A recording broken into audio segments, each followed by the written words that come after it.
तृणमूल कांग्रेस के विधायक के द्वारा गंगा में बहा देने की बात करना, यह इरेडिकेशन ऑफ सनातन धर्म यानी हिंदू धर्म के समूल नाश के एजेंडा को किस नफरती मुकाम तक ले जाना चाह रहे हैं, यह बात हम स्पष्ट रूप से सुनना चाहते हैं कांग्रेस के शीर्ष नेतृत्व से, सोनिया जी, राहुल जी और उनके अध्यक्ष खड़गे जी।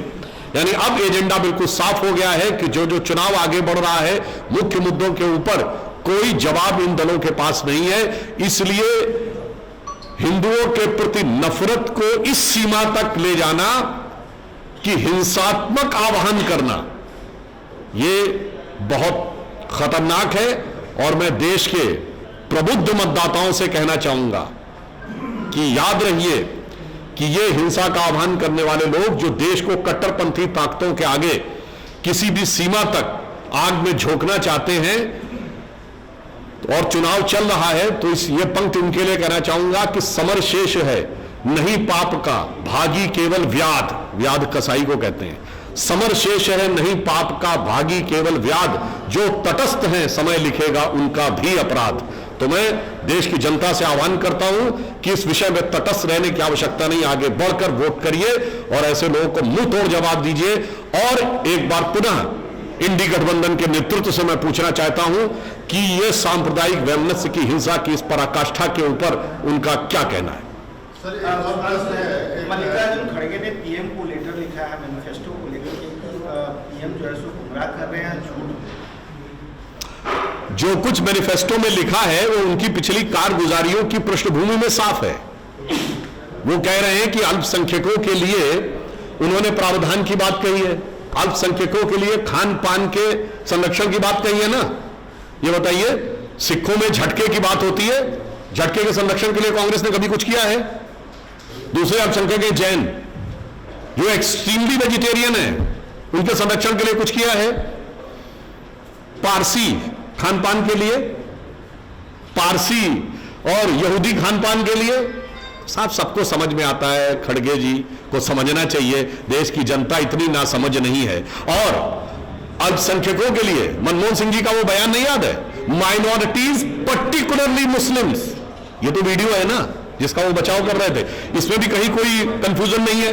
और मैं दूसरी बात कहना चाहता हूं कि भाई उन्होंने कर्नाटक में मुस्लिमों को आरक्षण में डाल ही दिया ना, तो बहुत साफ हम कहना चाहते हैं, जैसे देश में घुसपैठियों को बढ़ावा दे रहे हैं, एससी एसटी ओबीसी के आरक्षण में भी घुसपैठियों को बढ़ावा दे रहे हैं। न भारतीय जनता पार्टी ने देश के अंदर घुसपैठियों को आने दिया, जितनी तगड़े दृढ़ता के साथ मोदी जी की सरकार खड़ी हुई थी, उतनी ही दृढ़ता के साथ भारतीय जनता पार्टी खड़ी है। आरक्षण में भी कांग्रेस के संरक्षण में किसी प्रकार की घुसपैठ नहीं होने देंगे। ममता बनर्जी अभी 2 चरण के बाद ही कह रहे हैं कि ईवीएम बदली जा रही है। देखिए, जब आदमी को हार साफ नजर आने लगती है तो कोई ना कोई बहाने या यूं कहें कि शिकस्त की पेशबंदी की शुरुआत विपक्षी दलों की तरफ से होने लगी है। और मैं पुनः ये बात कह चुका हूं, एक बार पुनः रिपीट कर देता हूं, ईवीएम पे आरोप कितने हसीन है। देखिए साहब, ईवीएम कैसा काम करती है विपक्ष के साथ। वो पंजाब में अच्छा काम करती है, हरियाणा में खराब हो जाती है।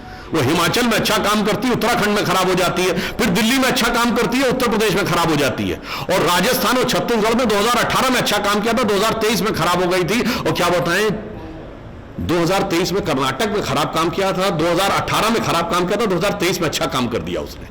मतलब फिर बंगाल, तेलंगाना और आंध्र में ईवीएम ने अच्छा काम किया, गुजरात, महाराष्ट्र में गड़बड़ काम कर दिया। फिर तमिलनाडु में ईवीएम ने अच्छा काम किया और असम में खराब काम कर दिया। मैं पूछना चाहता हूं, क्या देश की जनता को वो समझ रखा है, वो शब्द जो अब प्रयोग करना बंद हो गया है कांग्रेस के मुख्य नेता के लिए? आपके नेता वो होंगे, अगर देश की जनता ही नहीं समझती है कि जिग जैग कर ड्रॉ कर रहे हैं कि अपनी अपनी सुविधा के अनुसार लोकतंत्र और लोकतांत्रिक संस्थाओं के ऊपर आक्षेप लगाना बंद करना चाहिए। ईमानदारी से राजनीति के यथार्थ को स्वीकार करना चाहिए।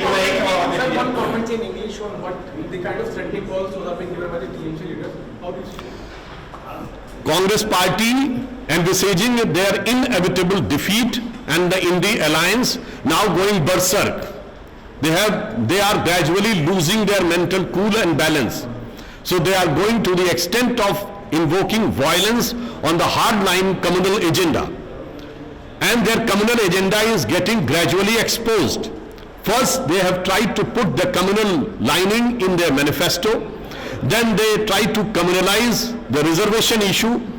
Then, just 2 days back, their candidate in Farrukhabad constituency of Uttar Pradesh has talked about vote jihad.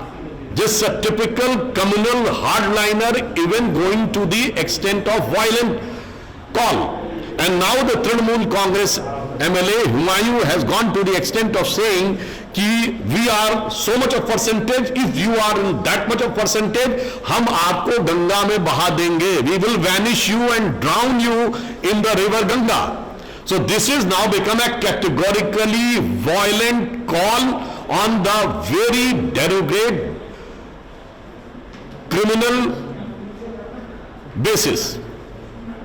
So we want a clear-cut explanation from the top leadership of the India Alliance, Rahul ji, Sonia ji and Kharge ji, that what is your agenda? Your agenda has started from eradication of Sanatan Dharma and now come to the violent expression of this type of things. So your hatred against the Hindu Dharma and Sanskriti is becoming gradually exposed. I want a clear and categorical answer from the top leadership of the India Alliance, Rahul ji, Sonia ji and Kharge ji.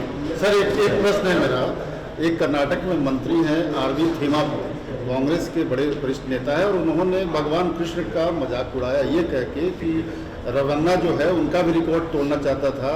ये लगता है कि कृष्ण भगवान को पीछे छोड़ना चाहता है। देखिए, ऐसा होता है कि जिन लोगों को धर्म संस्कृति के बारे में पता नहीं होता है, एक हिंदी में कहावत होती है करिया अक्षर भैंस बराबर। तो अगर उनको उतना ही ज्ञान है और कांग्रेसियों को उसी ज्ञान पे गुमान है, तो मुझे लगता है उनके ये अभियान का अंत एक पराजय के घमासान में होना तय है। देश की जनता बहुत स्पष्ट है, वो किसी से मजाक नहीं उड़ा चुके।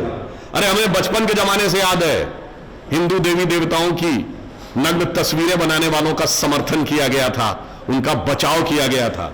हमें याद है अपने जमाने में Arjun Singh as HRD minister जाकर उन प्रदर्शनियों का उद्घाटन किए थे जिसमें भगवान राम और माता सीता को भाई बहन दिखाया गया था। तो फितरत वही है, हरकत वही है, शरारत वही है। इसलिए आप देखिएगा इस सियासत का माकूल जवाब जनता इस चुनाव में देगी। ये अभी वोट जिहाद पे अखिलेश यादव का स्पष्टीकरण आया है, उनका कहना है कि ये चुनाव की गवागर्मी में कुछ बातें निकल जाती है। देखिए, उनकी मजबूरी समझी जा सकती है। जहां जिहाद शब्द आ जाएगा वहां तो वो सजदे में हो ही जाएंगे। अखिलेश यादव जी की सामर्थ्य से बाहर है, यानी अखिलेश यादव जी की जो क्षमता है, जो हैसियत है ही नहीं कि जिहाद वर्ड आने के ऊपर कुछ कर दें। जिहाद के बाद तो एक ही लाइन होगी, सजदे में निगाह रहे, तमाम होश खिरत पेश बादशाह रहे। तो जो कह दिया गया उसके साथ है, मगर देश की जनता भली बात समझती है। ये वोट जिहाद शब्द क्या है? लव जिहाद से तो बड़ी आपत्ति है। जो शब्द केरल के मुख्यमंत्री VS अच्युतानंदन ने दिया था, जो केरल कांग्रेस के मुख्यमंत्री ओमन चांडी ने केरल की विधानसभा में बोला, जो 9 दिसंबर 2009 को केरल हाईकोर्ट ने Shahjahan versus state of Kerala case में बोला, उससे तो आपत्ति है। मगर वोट जिहाद से बहुत मोहब्बत है। इस मोहब्बत की दुकान की असली पहचान क्या है, ये जनता में साफ हो गई। कमल का बटन दबाएं, भाजपा को जिताएं।